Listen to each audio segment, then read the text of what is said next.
Yo, what's up mga kamanong? Ayun nga, at birthday nga ng aming kaibigan na si Roland Dano mga kamanong. So naisipan namin na bago mag-celebration, babiyahin muna kami, papunta kami ng DRT, Sitio Abo mga kamanong. So ayun nga, nag-rides na nga kami, nag-start na kami lumabas sa kanilang lugar. And then pupunta na kami doon sa aming destination sa Sitio Abo mga kamanong. So ayan, binaybay na namin tong kahabaan ng highway mga kamanong papunta ng DRT. So hindi na ako magpapaligoy-ligoy pa, binilisan ko na lang yung aking video para at least hindi kayo mainip mga kamanong. So ayan na nga, ayun na yung birthday boy, nauuna na yung birthday boy mga kamanong. Ayan.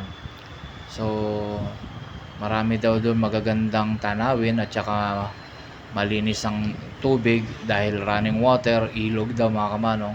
So ayan naman, makikita nyo naman sa kapaligiran green na green mga kamanong. Talagang marirelax ka sa ganda ng tanawin sa DRT mga kamanong, sa Bulacan. Ayan no, so, marirelax ka, province na province mga kamanong. So matatanggal talaga yung stress mo talagang masusulit ang iyong pasyal mga kamanong. So ayun na nga, fast forward tayo mga kamanong. Nandito na kami, papasok na kami ng Sitio Abo mga kamanong. So makikita nyo dito kung gaano kaganda yung yung tanawin mga kamanong. Ayan o, sa gilid pa lang masusulit ka at maganda na. So ayan na nga mga kamanong, nakarating na kami.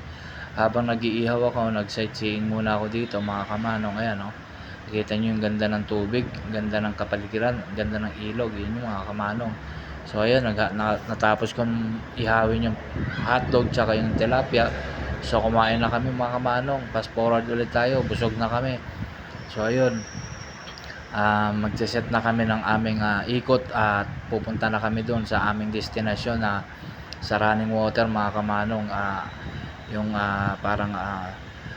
parang maliit na falls mga kamanong. Yan, maglalakad na kami papunta dyan. Batis na batis ang dating mga kamanong. So ang ganda, ayan o. Makikita nyo yung mga rock formation dyan mga kamanong. Kala mo building na gumuho mga kamanong. Ayan o, mga infrastructure ba yun na ganun, ewan ko ba. Ayan o, parang building mga kamanong na tumaob. Ayan o, bumigay. So ayan yung mga kamanong running water. So ayan, dami naliligo kasi weekend tsaka holiday kinabukasan mga kamanong. So yun lang mga kamanong. Ayan na nga, natapos ang aming pagre-relax. Uwi naman na kami para mag-celebrate ng birthday ni Roland Dano mga kamanong. So si Kamanong Roland mga kamanong. Ayan, bumaybay na kami pauwi niyan mga kamanong. Kita mo naman yung kapaligiran, halos mabibighani ka sa ganda, di ba? Ayan green na green talaga. Yung fresh na fresh yung nature mga kamanong. So ayan, ang kahabaan ng DRT mga kamanong na binaybay namin. Sa pauwi na kami yan mga kamanong. Ayan, kita mo yung lugar oh. Ang daming puno, ang relax, nakakaaliw, nakaka-refresh mga kamanong. So medyo hindi lang kagandahan yung lugar, yung kalsada dahil lubak-lubak, pero ganun pa rin, maganda pa rin yung napuntahan namin, sulit. At safe naman mga kamanong. Kaya mabibigani ka at mauulit ka kahit malapit pa sa Manila. Ilang oras lang mula Manila hanggang DRT, siguro mga 1 hour o mga 1 hour or less mga kamanong. So ayan ang yan ang pinaka ng time ng papunta doon. So malapit lang. So hanggang dito na lang mga kamanong.